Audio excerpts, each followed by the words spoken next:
கோயம்பேட்டில் உள்ள சிஎம்டிவுக்கு சொந்தமான இடம் விரைவில் மக்கள் பயன்பாட்டிற்கு கொண்டுவரப்படும் என்று பேரவையில் அமைச்சர் சேகர் பாபு அவர்கள் தகவல் வெளியிட்டிருக்கிறார். கூடுதல் விவரங்களை செய்தியாளர் ரமேஷ் வழங்கிட கேட்போம். ரமேஷ், வணக்கம். அமைச்சர் சேகர் பாபுவினுடைய இந்த அறிவிப்பு தொடர்பான முழு விவரங்கள் என்ன?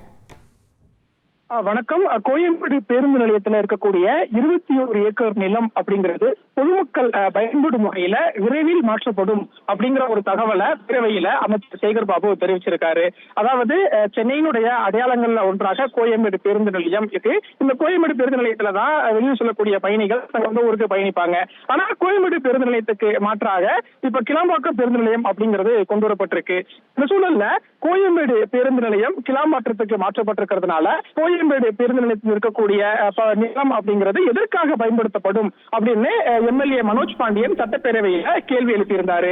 இதற்கு சிஎம்டிஏ துறை அமைச்சர் சேகர் பாபு பதிலளிக்கும் போது கோயம்பேடு பேருந்து நிலையத்துல 4 ஏக்கர் நிலம் அப்படிங்கிறது எம்டிசிக்கு சொந்தமானது. இந்த 4 ஏக்கர் நிலத்துல 3 ஏக்கர்ல எம்டிசி பேருந்து பயன்பாட்டுக்காக பயன்படுத்தப்பட்டு வருகிறது.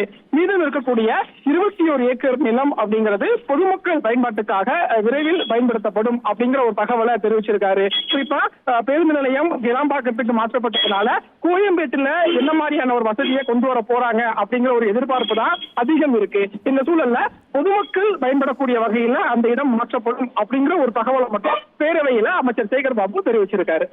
தகவல்களுக்கு நன்றி ரமேஷ். தொடர்ந்து மேலும் ஒரு முக்கிய செய்தியை பார்க்கலாம். செய்திகளை உடனுக்குடன் தெரிந்து கொள்ள உடனே சப்ஸ்கிரைப் பண்ணுங்க.